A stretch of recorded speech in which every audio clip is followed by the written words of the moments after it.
अस्सलाम नाज़रीन, पंहिंजे प्रोग्राम खेती सिरसेती सां जो मेज़बान कमाल लाशारी हाज़िर आहे। नाज़रीन, ज़राअत जे हवाले सां, लाइव स्टॉक जे हवाले सां मुल्क जी मौजूदा सूरत हाल जेका आहे उन खे एग्रीकल्चर ऐं लाइव स्टॉक कीअं बहितर करे सघे थो, छा हुकूमत लाइव स्टॉक ऐं एग्रीकल्चर ते उहो ध्यानु न पई ॾिए जेको ॾियणु खपे, छो त फूड सिक्योरिटी न सिर्फ़ु पूरी दुनिया जो पर पाकिस्तान जो बि हिन वक़्तु जेको आहे उहो वॾो इशू आहे। ऐं गुज़िरियल सालनि ताईं पाकिस्तान कणिक जेका आहे उहा एक्सपोर्ट करे पियो, पर गुज़िरियल साल जेको आटे जो बहिरान ऐं उन समेत कई बहिरान जेके आहिनि उन्हनि जनमु वरितो। उन्हनि जो हल एग्रीकल्चर में छा आहे, छा एग्रीकल्चर इहे सभई जेके आहिनि समूरियूं शयूं ख़ासि तौर ते फूड सिक्योरिटी ऐं मुआशी जेके पाकिस्तान जा मसइला आहिनि उन्हनि खे कढी सघे थो, जे कढी सघे थो त कीअं कढी सघे थो। ऐं ख़ुदि एग्रीकल्चर में माफ़ियाऊं कहिड़ियूं वेठियल आहिनि, उहे कहिड़ियूं माफ़ियाऊं आहिनि जेके आबादगार खे, हारी खे ऐं मज़दूर खे जेको आहे उहो ख़ुशहाल थियणु न पियूं ॾियनि, या इहो सभु कुझु हूंदे बि जेके आहिनि से हारी जेके आहिनि से उहे ख़ुशहाल कोन्हनि, मिडिल मैन ऐं उहे माफ़ियाऊं ॾींहों ॾींहुं जेके आहिनि उहे वधीक सघारियूं थियनि पियूं। इन ते डिस्कस कंदासीं। अॼु असां स्टूडियो में महिमान आहिनि डॉक्टर अज़रा तलत जेके फार्मेसी आहिनि PhD, ऐं उन सां गॾोगॾु साईं हाकिम गुल साहिबु आहिनि हारियुनि ऐं मज़दूरनि जी जेका आहे हक़नि जे हासिलात लाइ तहरीक जेका आहे सा कमु करे पई, उन जा मेंबर आहिनि पाकिस्तान किसान मज़दूर तहरीक। अवां ॿिन्ही महिमाननि खे भलीकार चऊं था। शुरूआति कंदासीं हाकिम गुल साहिबु, मसइलो कहिड़ो आहे एग्रीकल्चर ख़ासि तौर ते जेकॾहिं अवां जी जेका तनज़ीम कमु करे पई उहा करे पई मज़दूर किसान जे हवाले सां, त ज़ाहिर आहे हारी जे हवाले सां काफ़ी ज़िक्र थींदो, कहिड़ा बुनियादी मसइला आहिनि? हारी असांजो ख़ुशहाल न पियो थिए ऐं 2016 ताईं असांजे मुल्क में एग्रीकल्चर तमामु बहितर जेका आहे कंट्रीब्यूशन करे पई, ख़ासि तौर ते लाइव स्टॉक एग्रीकल्चर।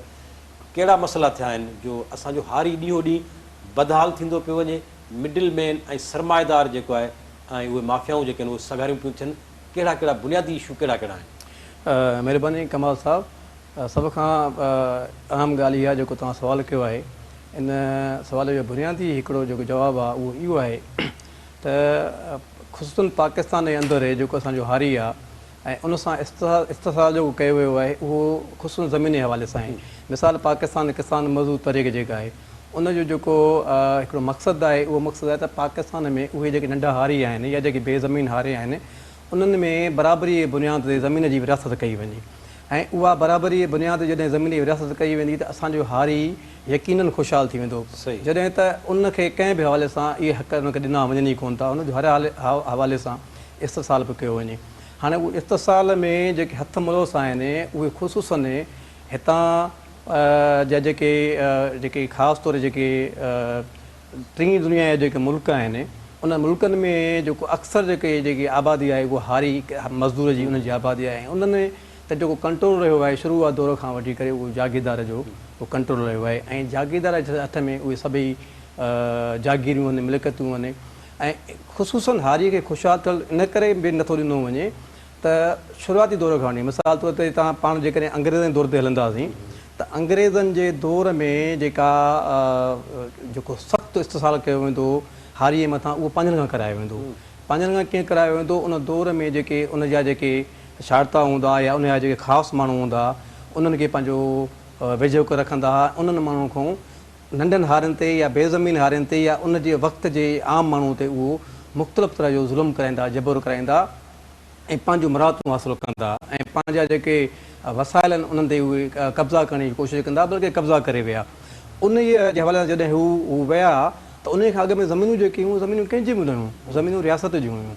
ऐं जॾहिं हू त विया त उन्हनि अंग्रेज़नि उन जेके उन्हनि जा ख़ासि तौर चमचा या जेके असां उनखे चवंदा उन जा जेके शारता जेके हुआ या जेके उनजी देखभाल कंदा हुआ उन्हनि खे उहे मिल्कियतूं ॾेई विया। ऐं मिल्कियतूं कीअं ॾेई विया, ज़मीनूं कीअं ॾेई विया त मिसाल तौर ते हुननि चयो त बाबा ही घोड़ा आहिनि, ही घोड़े ते तव्हां वेहो, तव्हां असांजी ख़िदमतूं कयूं, तव्हां असांजी ड्यूटियूं जेसिताईं पहुची सघो। उन पहुचण खां पोइ छा कयो वेंदो त उन्हनि वटि जेको वरी चाबुक हूंदो जेको घोड़े खणिबो उहो चाबुक बि आख़िरी परे फिटो कंदा त इहे बि 2 एकड़ 3 एकड़ 5 एकड़ असां। हाणे उन दौर में उहे ज़मीनूं उन्हनि जागीरदारनि खे पोइ माना ख़ुदा तरफ़ां न आहिनि मिलियूं या हुननि खे पंहिंजी महिनत सां हासिलु न आहे कयूं, उहे कब्ज़े तौरु आयल आहिनि।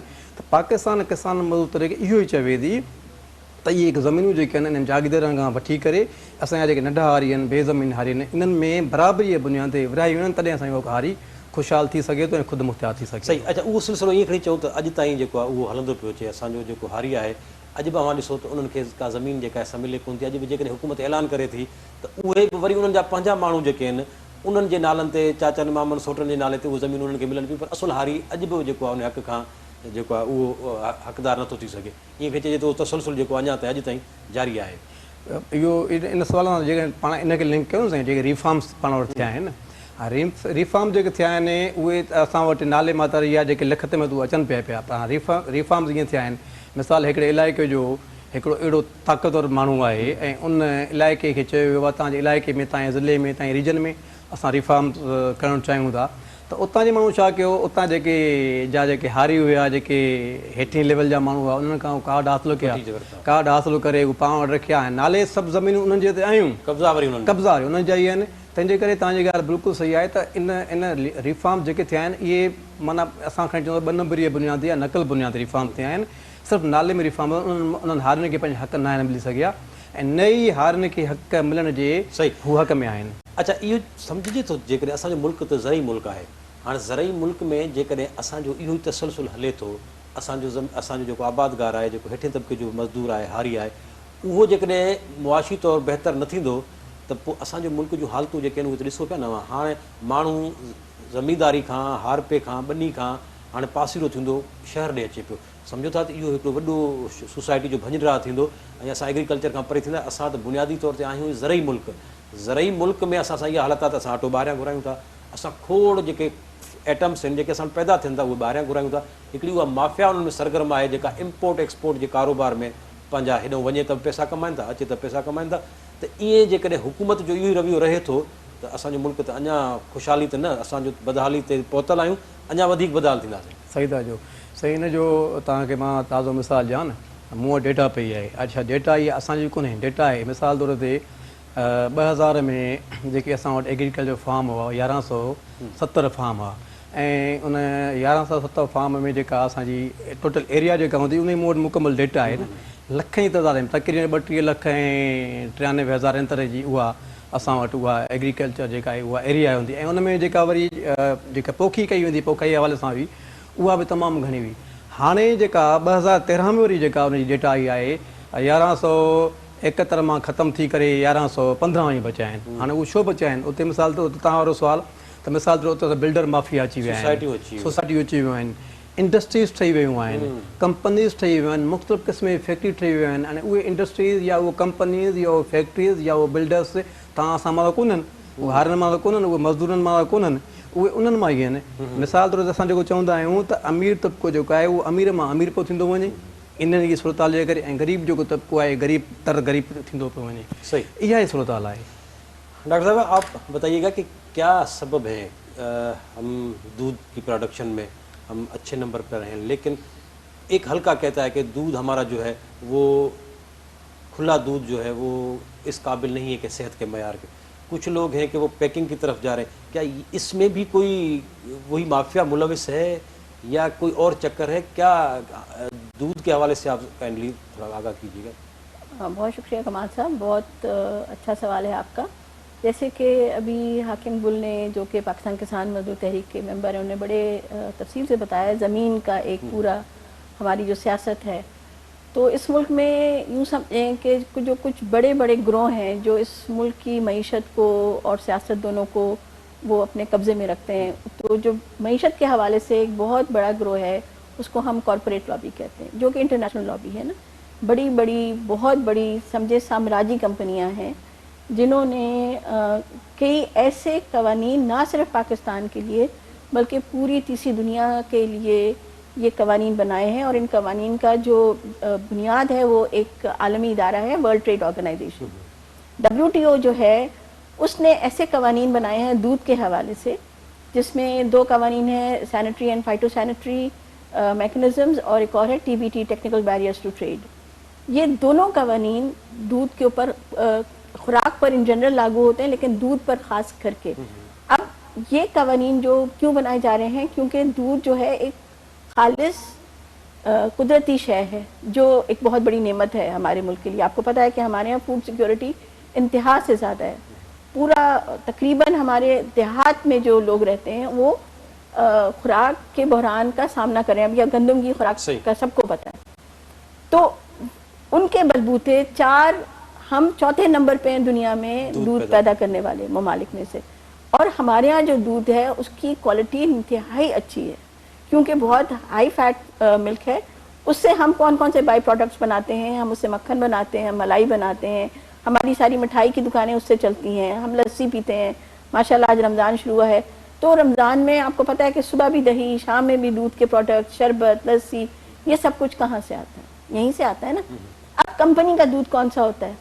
कंपनी के दूध से आप ना दही बना सकते हैं, ना लस्सी बना सकते हैं, ना आप उसको पी सकते हैं, इसमें इतनी बदबू होती है। और लेकिन मसला क्या है कि जो खुला दूध है उसको कंपनी वाले सेल नहीं कर सकते, क्योंकि उनको तो दूध रखना है 3 महीने, और हम दूध सुबह लेते हैं, हमारा शाम तक वो दूध खत्म। तो वो असली चीज़ है ना। दूध का मतलब ये नहीं कि आप उसको 3 महीने तक डब्बे में बंद करके रखें, लेकिन कंपनियों के लिए वो मुनाफा उससे वो मुनाफा नहीं कमा सकती। तो अब ये शोर मचा हुआ है कि हमारा दूध जो है वो कंटामिनेटेड है, उसमें मिलावट है, उसमें ये है, उसमें वो है। मेरा सीधा सा सवाल है कि हम 75 साल का मार्क क्रॉस कर चुके हैं, ठीक है? क्या हमारे मुल्क के लोगों को साफ़ पानी मुहैया है? 80% अवाम पाकिस्तान की, जिसमें से 70% अवाम देहात में रहती है, और शहर आप कराची में रहते हैं, मैं भी, हम में से कोई भी साफ़ पानी हमें नहीं मिलता है। क्या हम नेस्ले की या किसी भी कंपनी की इतनी बड़ी बोतलें ख़रीद सकते हैं? मेरी तो इतनी कमाई नहीं है कि मैं रोज़ जाके बोतल ख़रीदूँ और वो पानी पीऊँ। तो जब आपने असली पानी साफ़ हमें नहीं दिया, तो कंपनियों के एमा पर, हमारे दूध के ऊपर क्यों हमला हो रहा है? और उस दूध से एक तरफ हमारी पूरी कंज्यूमर क्लास है, सारिफीन है, दूसरी तरफ जो कि छोटे किसान हैं, बेज़मीन किसान हैं, औरतें हैं, मजदूर हैं, बच्चियां हैं, इनको घर में दूध मिल जाता है, ये दूध पी सकते। लेकिन दूसरी तरफ अगर मैं बात मुकम्मल कर लूँ, दूसरी तरफ वो प्रोड्यूसर्स हैं जो कि छोटे किसान हैं, प्रोड्यूसर्स लाखों करोड़ों में हैं हमारे मुल्क में।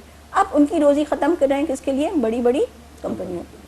अच्छा, दूसरा ये कि हमारे मुल्क में ये जो खुला दूध है, इसके हवाले से कवानीन कौन से अभी क्या कोई लागू हुए हैं, होने वाले हैं, या क्या इशू है? हो गए मेरे भाई। 2018 में प्योर फूड रेगुलेशंस 2018 में पास हुई। हुकूमत सिंध और हुकूमत पंजाब दोनों ने पास कर दी हैं। एक अथॉरिटी बनाई है हुकूमत पाकिस्तान ने, जिसका नाम है प्योर फूड अथॉरिटी। ये 4 सूबों में मौजूद है और 4 सूबों की इंडिपेंडेंट है, अलग अलग है।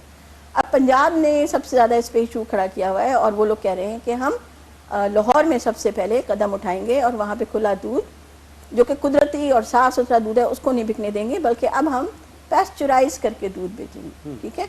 अब पैस्चराइज हम बड़े फ़ख्र से कहते हैं कि हम उस धरती पे रहते हैं जिस पे मोहनजोदारो है, हड़प्पा है, टैक्सला, यानी कम से कम 5000 साल हम पुराने लोग हैं इस धरती के, और हमारी गाय भैंसें उस ज़माने से आ रही। कौन से लोग दूध से नुकसान उठाते हैं? सोचें ज़रा आप। कुदरती चीज़, अल्लाह मियाँ की दी हुई चीज़ से नुकसान कैसे हो सकता है? अच्छा, उसमें मिलावट है, इससे हम इनकार नहीं करते कि दूध वाले ऐसे हैं जो मिलावट करते हैं। हुकूमत उसको कंट्रोल करें। हुकूमत का काम क्या है ना, कि जो गलत हो रहा है आप उसको ठीक करें, ना कि लाखों लोगों की रोज़ी ख़त्म कर दें। अच्छा, एक इससे थोड़ा हट के सवाल है कि ये जो इंजेक्शन लगती है भैंसों को, या उसको दूध की अननेचुरल तरीके से इसको ज़्यादा वो करना, इससे भी कहते हैं कि काफ़ी सेहत के इश्यूज होते हैं। जी हाँ, बिल्कुल। क्या ये इस पे क्या कहेंगी कि कितना नुकसान वाली चीज़ है? क्या इसको कंट्रोल किया जा सकता है? मेरा आपसे बहुत सीधा सवाल है कि क्या किसान वो इंजेक्शन बनाता है? कौन? कंपनियां बनाती हैं। तो हुकूमत पाकिस्तान किधर है? वो इंजेक्शन किसान तो नहीं बना सकता, वो मंडी में, मार्केट में कहाँ बिक रहा है? क्या मार्केट में वो कंट्रोल नहीं हो सकता? जो इतनी लाखों, आप अगर यहाँ से चले जाएं, कराची के सेंटर से डिफेंस क्लप्टन से हट जाएं, तो हर छोटी मजदूरों की बस्ती में आपको जाली दवाएं मिलेंगी ना। डॉक्टर्स क्या क्या पुड़िया में डाल के दे देते हैं, पता भी नहीं होता क्या होता। तो इसका ये मतलब है कि दवा ख़राब है? दवा तो अच्छी चीज़ है ना, अगर खुदा न खास्ता आप बीमार हैं तो दवाई तो ठीक करती है। तो ये बातें जो हैं, बिल्कुल इंजेक्शन गलत है, नहीं देना चाहिए, जानवर और इंसान दोनों के लिए ख़राब है। लेकिन सवाल ये है कि हुकूमत कंट्रोल करे ना। हमारे जो बड़े बूढ़े होते थे वो कहते थे कि अगर हाथ में दर्द है तो क्या करोगे? इलाज कराओगे ना, काट के तो नहीं फेंक दोगे। सही। हाकिम साहब, छा चवंदो, दुनिया में तो वॾियूं ॻाल्हियूं पियूं थियनि, ख़ुदि पाकिस्तान में जेको बि हुक्मरान अचे थो उहो चए थो त असांजी तरजीह एग्रीकल्चर आहे, असां वटि तमामु वॾी टीम आहे ऐं एग्रीकल्चर में असां हे रिफॉर्म कंदासीं त असां पंहिंजी हुकूमत जे दौरान ई असां एग्रीकल्चर खे खणी ईंदासीं। पर जेके बि हुकूमतूं हिन वक़्त ताईं हीअ हुकूमत जेका मौजूदा हुकूमत आहे सवाइ नारनि जे बयानबाज़ी जे का अमली शइ जेका आहे उहा न करे सघिया आहिनि, जंहिंजे करे एग्रीकल्चर असांजो काफ़ी शयूं जेके एक्सपोर्ट कयूं पिया, जीअं पहिरियां ज़िक्र कयोसीं, हाणे असां उहे इम्पोर्ट पिया कयूं। ऐं काटन जो जेकॾहिं ज़िक्र कयो त काटन में असां जेको आहे तमामु बहितर न पोज़ीशन ते हुयासीं, त हाणे असां वटि काटन जेका आहे उहा उन जॻह ते शुगर केन जेका आहे उहा जॻह, छा इन में बि उहा ई माफ़िया आहे जेका काटन खे कढी करे वरी शुगर केन अचे पई ऐं असांजो उन्हनि माण्हुनि चंद माण्हुनि जो त फ़ाइदो ज़रूरु थींदो हूंदो पर मजमूई तौर ते मुल्क जो नुक़सानु पियो थिए। कमल साहिबु हिकिड़ी तव्हांखे मां ॻाल्हि ॿुधाईंदो हलां त असांजो हिन वक़्तु जेको मज़बूत में मज़बूत धड़ा आहिनि उहे सरमादार ऐं जागीरदार आहे ऐं उन्हनि जी इहा कोशिशि रही आहे त असां कंहिं न कंहिं हवाले सां मुसलत थियूं पंहिंजे माण्हुनि जे मथां, ऐं मुसलत थियण लाइ हुनखे कहिड़ा बि तरीक़ा कहिड़ा बि हरबा इस्तेमालु करणा पवनि उहे करे कंदा आहिनि। मिसाल ताज़ो तव्हांखे इहो आहे त अयूब जे दौर में जेको सब्ज़ निकलाब आयो, ऐं सब्ज़ निकलाब जो अचण जो जेको नारो हुयो उहो लालच जी बुनियाद ते हुयो। ऐं लालच कहिड़ी हुई, बाबा आबादी वधंदी पई वञे, माण्हू हद खां वधीक थींदा पिया वञनि ऐं जेका पैदावार आहे उहा घटी वेंदी। इन जे लाइ कुझु जेके हल आहिनि उहे असां वटि हल आहिनि ऐं माण्हुनि में हिकिड़ी लालच वारो जेको नज़रियो हुयो, जेको नारो हो, उहो बि उन्हनि में पैदा पियो कयो वञे। ऐं असांजो हारी त वीचारो हिकिड़ो अजीब आहे न, मिसाल त हू कमु कंदड़ आहे, असां त हारी खे पंहिंजो उस्ताद मञींदा आहियूं छो त उहो बुनियादी तौर ते अमली कमु उहो थो करे ऐं जेको अमली कमु कंदड़ आहे उहो सभ खां वॾो उस्ताद हूंदो आहे। त उन दौर में जीअं लालच ॾेई करे सब्ज़ निकाब आंदो वियो, नयूं शयूं मुतारफ़ कराए वियूं, नवां ॿिज मुतारफ़ कराए विया, यूरिया DAP जेका शइ आहे उन वक़्तु मुतारफ़ कराए वई ऐं पंहिंजो कब्ज़ो ॼमाइण जे लाइ कराए वियो। ईअं ई हर लिहाज़ खां असां नयूं नयूं शयूं मुतारफ़ करायूं पियूं वञनि। जेका तव्हां हींअर खीर जे हवाले सां जेका डॉक्टर साहिबु ॻाल्हि कई न, ऐं उहा ॻाल्हि बि तव्हां ॾिसो मिसाल जी इंजेक्शन जे हवाले सां हुई। हाणे इहे सरमादार छा कंदा आहिनि, इहे कंपनियूं छा कंदियूं आहिनि, हिकिड़ी शइ जेका ठाहींदा आहिनि उन खे कामयाबु करण जे लाइ ऐं उन ते वरी कारोबार करण लाइ उन लाइ ॿी शइ ठाहींदा आहिनि। मिसाल हिकिड़ो ॿिज पैदा थियो, उहो ॿिज तव्हां लॻाईंदव त उहो ॿिज ॼमंदो फुटंदो, पर उनखे अॻिते हली करे उहो को न को कीड़ो लॻंदो, दवा जरासीम लॻंदो, उन जे लाइ वरी ॿी दवा। हीउ फ़ाइदो हारी जो न आहे, हीउ फ़ाइदो उन सरमाएदार जो ई आहे, उन कंपनी वारे जो आहे जेको उन मां उहो फ़ाइदो हासिलु कंदो हले थो, मुस्तक़िल बुनियाद हले थो। इन ते कंट्रोल कंहिंजो आहे? हाणे कंट्रोल सरमाएदार मुल्कनि जो आहे। मिसाल ग्रेड 7 जेके कंट्रीज़ आहिनि, यूरोपियन, अमेरिकन, G7 जेके ऐं एशिया जा, उन में मिसाल अमेरिका आहे, कैनेडा आहे, जापान आहे, जर्मनी आहे, इटली आहे, फ्रांस आहे ऐं बर्तानिया आहे। इन्हनि वटि सभ खां वधीक ताक़त आहे जेके दुनिया ते कब्ज़ो कयूं वेठा आहिनि। ऐं जेके दुनिया ते कब्ज़ो कयूं वेठा आहिनि उन्हनि जे लाइ हीउ असां जहिड़ो आम माण्हू, असां जहिड़ो हारी या मज़दूर हुन लाइ भले मरे, बुख ते हुजे, बदहाल हुजे, कुझु बि हुजे, हुननि खे हर हाल में मुनाफ़ो पूरो आहे। हाकिम साहब, ब्रेक जो वक़्तु आहे, ब्रेक खां वापसि अची पाण हाइब्रिड सीड जो ज़िक्र कयो मां, क्लाइमेट चेंज जेका आहे उहा रही पई आहे। हिकिड़ो इहो बि इशू आहे त जेकॾहिं असां जेकॾहिं यूरिया जो ज़िक्र मां कयो या ॿियो इहे जेकॾहिं शयूं नथा कयूं त छा प्रोडक्शन उहा ओतिरी त न लहंदी न, छो त अॻु में जेकॾहिं इहे शयूं न हूंदियूं फ़ी एकड़ पैदावार जेका आहे उहा तमामु घटि हूंदी। फ़ी एकड़ पैदावार खे बि नज़र में रखिबो न, छो त असांजी आबादी जेका आहे उहा हद खां वधीक वधंदी पई वञे। उन ते डिस्कस कयूं था, वठूं था नंढी ब्रेक, वापसि अची इन ते ॻाल्हि ॿोल कयूं, सिलसिलो जेको आहे उहो जारी रखूं था।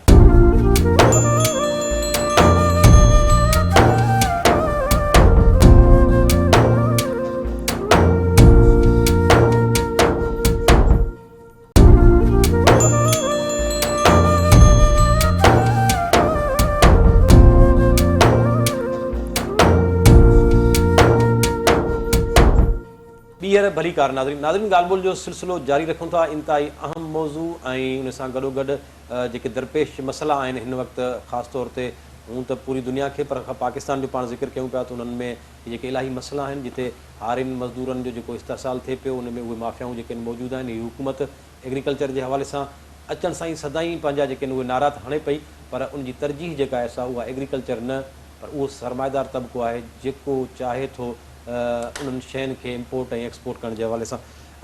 डॉक्टर साहब, अगर हम बात करें क्लाइमेट चेंज के हवाले से, क्लाइमेट चेंज हमारा जो किसान है वो इतना अवेयर नहीं है। अगर क्लाइमेट चेंज की बात की जाए तब भी हम समझेंगे कि वही माफिया हैं इसमें भी इन्वॉल्व हो जाएंगी। اس کلائمیٹ چینج کو ہم کیسے اپنے اس مسئلے کو حل کر سکتے ہیں, کیسے فیس کر سکتے ہیں؟ جیسا کہ ابھی بارشیں ایسے ہو رہی ہیں کہ وہ ارلی جو ہے مونسون ہو رہی ہے, اور آپ نے دیکھا کہ پچھلا جو پورا موسم تھا, اور ایک آبادگار کی مزدور کی یہی ہوتی ہے کہ وہ سالانہ اسی کیش کراپ پہ ڈپینڈ کرتا ہے. اگر وہ حد سے زیادہ بارشیں ہو جاتی ہیں یا حد سے زیادہ گرمی ہو جاتی ہے, اب پانی جو ہے ایگریکلچر کے حوالے سے وہ بھی کم ہوتا جا رہا ہے, تو اس کو ہم کیسے فیس کر سکتے ہیں, کیسے اس کو کر سکتے ہیں؟ کیا حکومت اس پہ دیکھ بھال کر رہی ہے یا صرف ہم باہر کی دنیا کو دیکھ رہے ہیں اور صرف لٹریچر پڑھ رہے ہیں اور ہماری کوئی کوشش نہیں ہے؟ بہت افسوس کی بات ہے کہ میرا خیال ہے کہ حکومت پاکستان شاید اس ایشو کو بالکل ابھی تک سیریسلی نہیں لے رہی. تو کارپوریٹ فارمنگ کون کرتا ہے؟ سرمایہ دار کرتا ہے. اور سرمایہ دار کیوں کرتا ہے؟ منافع کے لیے کرتا ہے. وہ عوام کے لیے کوئی کام نہیں کرتا, اس کا بنیادی مقصد منافع ہے. Corporate farming intense chemical farming ہوتی ہے جس میں بہت بڑے پیمانے پر ڈی اے پی یوریا استعمال ہوتا ہے, پیسٹیسائڈ یوز ہوتی ہیں, مشینیں یوز ہوتی ہیں. تو جب انڈسٹریل کا لفظ آ جاتا ہے تو انڈسٹریل کا مطلب ہوتا ہے کارپوریٹ فارمنگ زرعی صنعتی فارمنگ ہے. ٹھیک ہے, صنعت کس چیز پہ چلتی ہے؟ آئل پر اور گیس. جو فرق ہے جاگیرداری اور سرمایہ داری میں وہ یہی ہے کہ جاگیرداری میں سارا کام ہاتھ سے ہوتا ہے اور سرمایہ داری میں سارا کام مشینیں کرتی ہیں. ہم نے 45,000 ایکڑ زمین کارپوریٹ فارمنگ کے حوالے کر دی. اولاً تو کسان کو زمین دینی چاہیے تھی.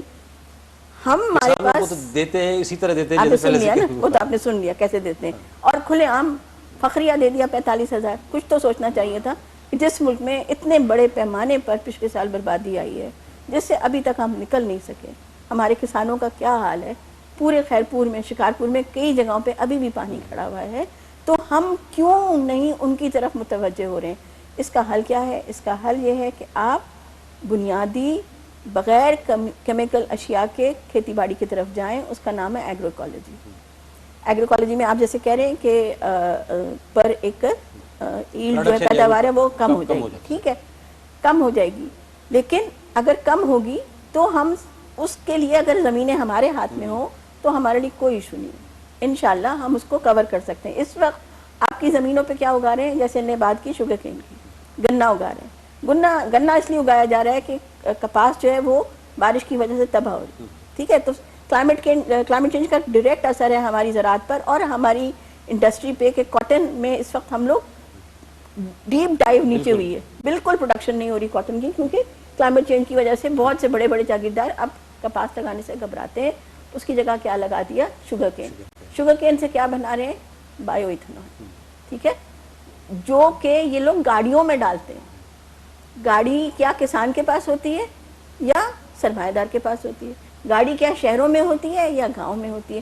تو ہماری جو پرائیورٹیز ہیں نا وہ ہماری عوام کی طرف نہیں ہے. ہماری جو بھی پالیسی بنتی ہے اس میں یا ملکی امیر, چاہے وہ انویسٹر ہو چاہے وہ بڑا جاگیردار ہو, میں نام لے سکتی ہوں, میں لینا نہیں چاہ رہی, لیکن آپ کو سب کو پتا ہے کہ ہمارے یہاں جو بڑے کون ہیں وہ کون ہیں, لیکن سب کچھ کارپوریٹ سیکٹر کے لیے, چاہے وہ ملکی ہو, زیادہ تر غیر ملکی, ملکی سے زیادہ غیر ملکی کا فائدہ دیکھتے ہیں, جس کا ہمیں بہت دکھ ہے کہ ہم ہرگز بھی نہیں بچ سکتے کمال صاحب, کیونکہ 7,000 گلیشیئرز ہمارے چھت پر بیٹھے ہوئے ہیں. 7,000. جیسے جیسے گلوبل وارمنگ ہوں گی وہ پگھلیں گے اور پانی نیچے, جیسے پانی آیا ابھی جون سے لے کر اگست تک مستقل پانی آتا رہا, وہی حال دوبارہ ہوگا. اللہ میاں رحم فرمائے. لیکن یہ ریالٹی ہے. کافی عرصے سے یا تو پانی کی قلت ہوتی ہے یا اتنا پانی ہوتا ہے کہ ہم کنٹرول نہیں کر سکتے. تو اس کے حوالے سے پچھلے سال ابھی اتنا پانی زیادہ اور یہ سب کچھ ہوا, تو کیا اس کو نظر میں رکھتے ہوئے کوئی ایسا ہم نے قدم حکومت نے, کوئی صوبے نے, کوئی وفاق نے اٹھایا ہے کہ اگلا نہ کرے اسی سال اگر کوئی اس طرح کا کوئی ہو تو ہم نے صرف وہی فوٹو سیشن, وہی ٹینٹ, وہی راشن بیگ وہی دیے, اس مسئلے کے حل کے لیے ہم نے تو ابھی تک کچھ نہیں کیا. تو سمجھتے ہیں کہ یہی تو ہے ایگریکلچر کی تباہی کا سبب. نہ صرف ایگریکلچر کا, صنعت کا بھی. آپ کی صنعت زراعت پر ڈیپینڈ کرتی ہے. آپ کی پوری ٹیکسٹائل انڈسٹری زراعت پر ڈیپینڈ کرتی ہے. اگر آپ زراعت کو سیو کریں گے تو آپ کی صنعت سیو ہوگی. آپ کے یہاں تو کمپیوٹر نہیں بنتے, آپ کے یہاں ٹریکٹر نہیں بنتے, آپ کے یہاں جہاز نہیں بنتے. آپ کی جتنی بھی ملز ہیں, جو کچھ بھی ہے, وہ زراعت سے ہی خام مال اٹھاتی ہے نا. تو پھر ہم نے زراعت کو تو سیو کرنے کی کوشش نہیں کی. زمینوں کے بٹوارے پر ان لوگوں کی جان نکل جاتی. صحیح. 64% ऑफ ज़रई लैंड, 64% ज़मीनी जो है वो हुकूमत पाकिस्तान अपने डॉक्यूमेंट्स में कहती है कि 5% अमीर फ्यूडल फैमिलीज़ के पास 64% लैंड है। आप वो सोच लें क्या बचा। सही, थोड़ा पहले जिक्र हुआ था ये सोसाइटीज़ का कि हमारे पास एग्रीकल्चर जो लैंड है वो आहिस्ता आहिस्ता कम होती जा रही है। शहरों के साथ साथ जितनी भी एग्रीकल्चर की ज़मीनें हैं वो अब सोसाइटीज़ में जो है ना वो आ रही है। क्या ये हमारे पास कानून नहीं है या भी ये वही लोग हैं कि उस कानून में भी कोई तरमीम करवा के और सारा वो करवा सकते हैं? मलीर की आप ज़मीन देख लें, मलीर में हद से ज़्यादा जो है वो एग्रीकल्चर होते थे, बागात होते थे, अब आहिस्ता आहिस्ता वो सारे ख़त्म होते और वो बिल्डर माफिया। सिर्फ कराची का जिक्र नहीं करते, अगर आप हैदराबाद की तरफ जाएँ, उससे बाहर मीरपुर खास में जाएँ, सक्कर से जाएँ, तो वहाँ भी इंडस्ट्री और ये सोसाइटीज़ जो है वो बनती जा रही हैं। क्या इसके लिए कोई कानून या कोई इसके लिए नहीं है कि हुकूमत इस पर कोई देख ले, जितना हो सके वो तो कर ले ना? नहीं तो एग्रीकल्चर तो हम इस तहाने पर पहुँच चुके हैं कि ये बातें आप पिछले कुछ दिनों में सुननी है कि मुल्क डिफ़ॉल्ट कर रहा है। इस मुल्क में कानून है, मैंने तो कानून नहीं देखा। सच्ची जो बात है, मैं इससे ज़्यादा क्या बोलूँ। अभी एक बहुत बड़े इंसान ने बस बात इतनी सी उठाई थी कि हमारे बहुत ही कीमती असासे ये परिंदे हैं, इनका शिकार ना करें। वो क्या हुआ? ये सब आपके माहौल के साथ जुड़ी हुई बातें हैं ना। तो और बिल्डिंग के कानून का मुझे सच्ची बात है नहीं मुझे पता कि कोई कानून है कि नहीं है, लेकिन कल खबरें आ रही थी कि किरथर पार्क, इतना हमारा अजीम पार्क, वहाँ तक ट्रैक्टर्स लेके चले पहुँच गए हैं। बिल्कुल सही, बिल्कुल सही। हाकिम गुल साहब, अवां ज़िक्र पे कैसे शुगर जे हवाले सां, शुगर ते सदाई जेको आहे सो आबादगारनि जो, आबादगार तंज़ीमुनि जो क़ीमतुनि ते जेको आहे रहंदो आहे त बाबा कुझु 10 रुपया 20 रुपया वधायो, ऐं मिलनि ॾांहुं केतिरा ई जेके से पैसा बकाया रहियल हूंदी आहे उन जे हवाले सां कोर्टुनि में केस हलनि पिया। छा सिर्फ़ु शुगर ते ई जेको आहे सो डिपेंड कंदियूं आहिनि मिलूं? तूं शुगर ई निकिरंदो आहे कमंद मां, कुझु ॿियूं शयूं निकिरनि थियूं, ऐं शुगर जी क़ीमत एतिरो वधी चुकी हूंदी आहे पर हू कमंद जे आबादगारनि खे मण ते के 15-20 रुपया वधाइण लाइ तयारु न हूंदा आहिनि। हुकूमत मिनथूं करे करे थकिजी पवंदी आहे, मर्ज़ी सां शुगर मिलूं स्टार्ट कनि। हालांकि कानून मौजूदु आहे, शुगर एक्ट मौजूदु आहे, उन बावजूदि बि हू पंहिंजी मर्ज़ी तहत जॾहिं उन्हनि जी दिलि चवंदी आहे तॾहिं मिलूं स्टार्ट कंदा आहिनि, ऐं क़ीमत बि ज़रे घटि उन्हनि जी मर्ज़ी सां ई जेका आहे उहा थींदी आहे। जॾहिं त उन्हनि जी मर्ज़ी आहे त शुगर उहा केतिरो जेको फ़ी किलो केतिरो वधी थो वञे, हेॾे मण ते कुझु रुपया ॾियण जे लाइ बि हिननि खे बुख़ार थींदो आहे। कहिड़ा सबब थियनि था? सही, असांजे माण्हुनि खे ख़बर ई कोन्हे त जेका कमंद आहे, कमंद जूं जेके फैक्ट्रियूं आहिनि त रुॻो उन मां खंडु ठहे थी, नथी ठहे। सही, ईअं आहे ई कोन्हे। खंडु त हिकिड़ो भई हिकिड़ी शइ आहे, उन मां त डॉक्टर साहिबु तव्हां अॻे में ॻाल्हि करी हुई हिकिड़ी एथनॉल हिकिड़ो जेको तेल आहे जेको कार्बन डाइऑक्साइड जेको असांजे आम तेल मां जेको थिए थो उन मां जेकी थींदी आहे त उहो कार्बन डाइऑक्साइड माहौल खे ख़राबु कंदी आहे। त उन मां हिकिड़ो एथनॉल निकिरे पियो, उहो एॾो महांगो थींदो आहे जो हितां जो माण्हू, तव्हां असां जहिड़ो माण्हू उनखे इस्तेमालु करे सघे ई कोन थो। ख़ुशूसन उनखे मिसाल तौर ते यूरोपियन कंट्रीज़ जेके आहिनि उहे इस्तेमालु कंदा आहिनि। हाणे उन मां रुॻो कमंद जी फैक्ट्रियुनि मां रुॻो खंडु न आहे ठहंदी, मिसाल एथनॉल पियो ठहे, उन्हनि जी पंहिंजी बिजली पई ठहे। हाणे बिजली मिसाल तौर ते पूरो असां जेकॾहिं पाकिस्तान जी ॻाल्हि कंदासीं, पूरे पाकिस्तान जी जेका बिजली हले पई उहे माण्हू उन जा बिल पेड पिया कनि, ऐं शुगर्स जेके बि मिल्स आहिनि उहे बिजली पाई ठाहिनि पियूं, उन मां जेके उनजो निकिरंदो आहे हिनजी जेका भूसो या जेका हिनजी उहा निकिरंदी आहे उन मां उहा पंहिंजी बिजली ठाहिनि पई। ऐं ॿियो बगास जेका आहे, बगास मां हू पंहिंजो पाठो ठाहिनि पिया, गतो ठाहिनि पिया, जेको गतो विकिरो थिए पियो मार्केट में खरबे रुपयनि में उहो विकिरो थिए पियो। मुख़्तलिफ़ क़िस्म जूं शयूं आहिनि जेके इन कमंद मां ठहनि पियूं। हाणे जॾहिं तव्हांजो मज़दूर जेको जॾहिं मज़दूरी करे थो त उहो मण ते उनखे 250 खां 300 रुपए उनखे मज़दूरी मिले थी, मण खे जेका हू मज़दूरी करे थो, ऐं उहो जॾहिं पंहिंजे लाइ हड़ताल करे थो, पंहिंजे लाइ जेको आहे घुर करे थो, उनजे लाइ मज़दूरी इहा आहे, गवर्नमेंट रेट तय छा तय करे 250 में कमंद वेंदो, 180 में कमंद वेंदो ईअं। पर जॾहिं हुनजो पंहिंजो वारो अचे थो, चाहे खंडु आहे उहा खंडु हींअर 200 रुपए में वेंदी, 250 रुपए में वेंदी, माना उहो पंहिंजे रेट वधण में हू कंहिं बि क़िस्म जी घबराहट नथा कनि। अच्छा, इन जा सबब कहिड़ा आहिनि? सवेर जेकॾहिं उहा खंडु बची पवे थी, हुन सरप्लस थिए थी त वरी उन ते सब्सिडी वठनि था, वरी उन ते पैसा वठी वरी एक्सपोर्ट करण जे हवाले सां उहा बि हुकूमत ते प्रेशर ॾींदा आहिनि, बाबा असां मिलूं चालू न कंदासीं जेसिताईं असांखे इजाज़त ॾियो त असां पंहिंजो एक्सपोर्ट कयूं, उहा बि वरी महांगे पंहिंजी मर्ज़ी सां। इहे सभई शयूं सिर्फ़ु फ़ाइदो ई जेको आहे उहो मिल मालिकनि जो थिए थो। अच्छा, मिल मालिकनि जो, ऐं छो? ऐं इन जो तव्हां हिकिड़ो अॻिलो जेको सुवालु कयो न, जेको डॉक्टर साहिबु ॿुधायो हुई, मां उन सां हिनखे लिंक कयां थो। मिसाल तौर ते बाबा हिन बिल्डर्स लाइ को कानून कोन्हे, असां वटि मुल्क में कानून जेका मैडम ॻाल्हि कई हुई, हाणे मिसाल ॾिसो असां वटि जेको सीड एक्ट पास थियो आहे, माना ॿिज जो कानून जेको पास थियो आहे, घणनि माण्हुनि खे ख़बर कोन्हे, पर उन ते अमल न थी सघियो आहे, उहो अलॻि ॻाल्हि आहे। छाकाणि असांजे मुल्क जो जेको अक्सर आहे अवाम जेको आहे, घणो आवाम उहो हारी ऐं मज़दूर आहे, इन जे करे हू लागू न थी सघी आहे, पर पास थी वियो आहे। हाणे कानून पास कंदड़ केरु आहिनि, माना असेंबली में केरु वेठो आहे, असांजो उहे सरमाएदार वेठो आहे, उहो ई जागीरदार वेठो आहे। इन खां मथीं जेका हायर असेंबली आहे, मिसाल जेका असांजी सेनेट जेका आहे, उते केरु वेठो आहे। अच्छा, ईअं ई ही जेके कमंदया जेके नालनि था खणूं पाण, तव्हांखे सभिनी खे ख़बर आहे कमंद जूं जेके फैक्ट्रियूं आहिनि उहे कंहिंजूं वटि आहिनि, कंहिंजियूं आहिनि, पंजाब में कंहिं वटि असेंबली में उहे वेठा आहिनि, त उहो जॾहिं उन्हनि जो वारो ईंदो उहो मुनाफ़े जे लाइ पंहिंजो हू रेट वधाईंदा ऐं पंहिंजो बिल बि पास कंदा ऐं पॉलिसी बि उहे ई ठाहींदा, पॉलिसी मैकेनिज़म बि उहे ई जोड़ींदा, त जीअं उन्हनि खे फ़ाइदो पवे, माण्हूअ खे फ़ाइदो कते तौर ते न पवे ऐं उन्हनि खे असां बिल्कुलु रत जेका बि आहे उन निपुड़ सां कढूं उन्हनि जी। हाकिम साहब, कर्ज़ु जेकॾहिं पाण चऊं त खोड़ हेठिएं तबिके जो हारी जेको आहे उहो पंहिंजी ज़मीन ते पासबुक रखी कर्ज़ु वठंदो आहे। हाणे उहो केतिरो ॾुखियो प्रोसेस आहे, हुनखे रेवेन्यू मां कीअं गुज़रणो पवंदो, एग्रीकल्चर बैंक मां कीअं गुज़रणो पवंदो, उन जे लाइ वरी अलॻि कर्ज़ु को वठिणो पवंदो आहे हुनखे, के सेठ खां त 2-3 रुपया ॾे त मां पासबुक ठाराए वठां। जॾहिं उन वटि पैसो मिलंदो आहिनि मुख़्तलिफ़ मरहलनि मां, त उन वीचारे खे थोरा पैसा मिलंदा आहिनि, पर जेकॾहिं उहो टाइम ते वापसि न करे सघियो त या त उहो जेल में वेंदो, या त वरी उन ज़मीन जा जेके नोटिस लॻी वेंदा आहिनि नीलामी जा, घणनि ते 2-4 लखनि ते, 5 लख, 10 लख, 15 लखनि ते। ईअं ई इंडस्ट्री ते जेको कर्ज़ु लोन वठनि था, ऐं उहो अर्बन जो लोन जेको आहे उहो ईअं उन्हनि खे जेको आहे माफ़ कयो वञे थो, पर उहो 2-3 लखनि वारो जेको हारी आहे उन जी ज़मीन नीलाम थींदी आहे, उहो वेंदो। त इहो बि ॾिसो त हिकिड़ो कहिड़ो अजीब सिस्टम आहे, अरबे रुपया माफ़ ऐं लखे रुपया जेके आहिनि उन्हनि ते माण्हू हारी ॿधो थो वञे। साॻी ॻाल्हि न साईं, उहे ई वेठा आहिनि न। हाणे साॻी ॿिज जे कानून में बि साॻी ॻाल्हि आहे, ॿिज जे कानून में बि तव्हांजो उन्हनि जी इहो कानून में इहा शइ तय कई वई आहे त तव्हांखे पंहिंजी मर्ज़ी सां ॿिज न आहे पोखणो। हाणे दुनिया जे अंदरि इहा माना तहक़ीक़ थियल आहे ऐं अथेंटिक ॻाल्हि आहे त दुनिया जे अंदरि जेको ॿिज जी ॻोल्हा कई वई उहा हारी आहे, उन सभ खां पहिरियों ॿिज हारी लधो, त माना इन जो मतिलबु छा थियो, ॿिज जो मालिक हारी थियो।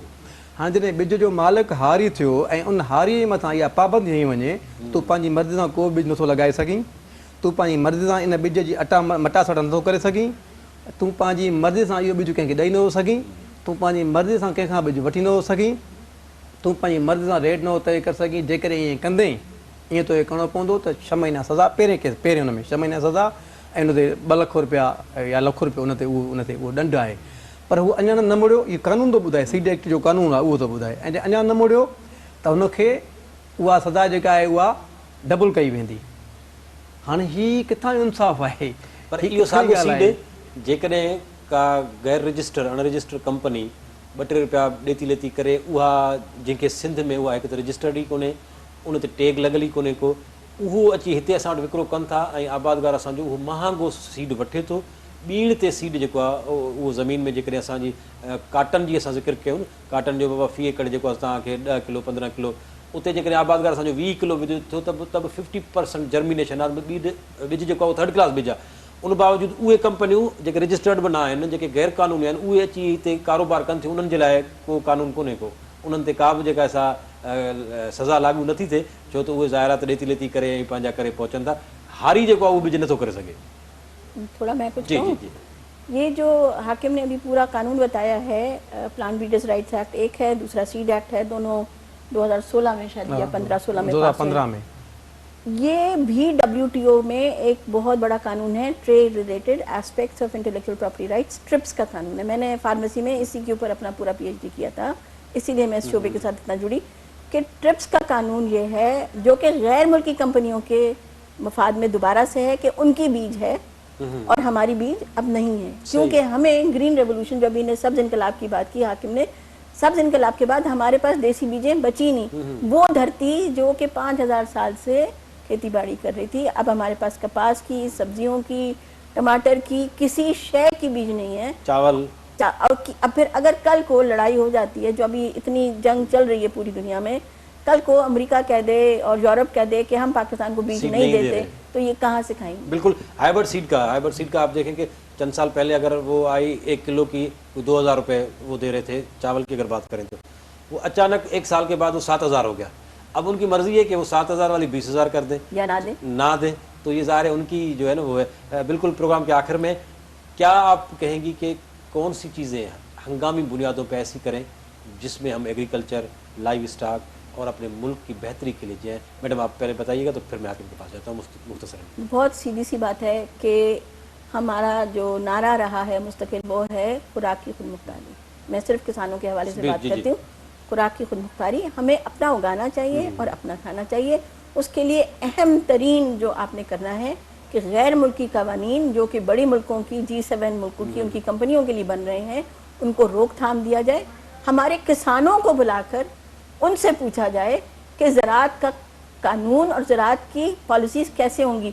इसमें बड़े बड़े जागीरदार नहीं जिनका इन्हें अभी जिक्र किया, हमारे छोटे किसान जो कि चौथे दर्जे पे पाकिस्तान को ले गए हैं कि हम दूध पैदा करते हैं, उनसे पूछा जाए। हाकिम साहब छा चवंदा हुआ कहिड़ियूं हंगामी बुनियादनि ते शयूं करणु खपनि जो असांजो हारी बि बहितर ख़ुशहाल थिए ऐं असांजे मुल्क जी इकानमी बहितर थिए? सही, सभ खां पहिरीं हारीअ जो रोज़गार, सभ खां वॾो रोज़गार ॿिनि शयुनि ते आहे। हिकिड़ो ज़राअत ते आहे, ॿियो आहे हिन माल मवेशी ते। ऐं माल मवेशीअ में तव्हां मैडम जेका सवेर खीर जी ॻाल्हि कई, हींअर तकलीफ़ दा ॻाल्हि इहा आहे त उन खीर जे विकिरो करण लाइ बि उन्हनि हारियुनि खे लाइसेंस वठिणो पवंदो। अजीब ॻाल्हि आहे, जेकॾहिं जेको माण्हू पंहिंजो कुदरती खीर आहे महिनत करे पोइ उहो उनखे लाइसेंस वठिणो पवंदो ऐं पोइ ॾियणा पवंदा। त असां चयूं था इहे जेके तव्हां कानून लागू कयो था इहे ख़तमु कया वञनि। हारीअ खे ख़ुदि मुख़्तियार रहण ॾियो, असांजे मज़दूर खे ख़ुदि मुख़्तियार ॾियणु ॾियो।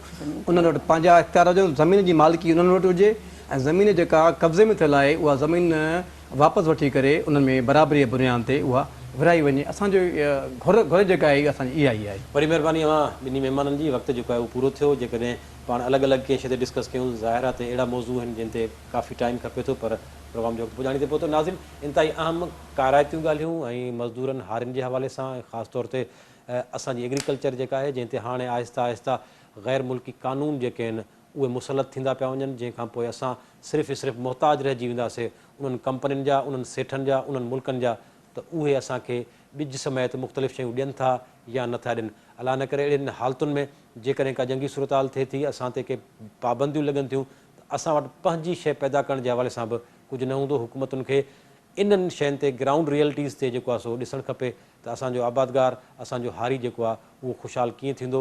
उहे हारी दोस्त पॉलिसियूं जेके आहिनि उहे जुड़णु खपनि त जीअं असांजो हारी ख़ुशहाल थींदो, हीअ सिंध ख़ुशहाल थींदी ऐं मुल्क ख़ुशहाल थींदो। प्रोग्राम जो पुॼाणी ते पहुतो।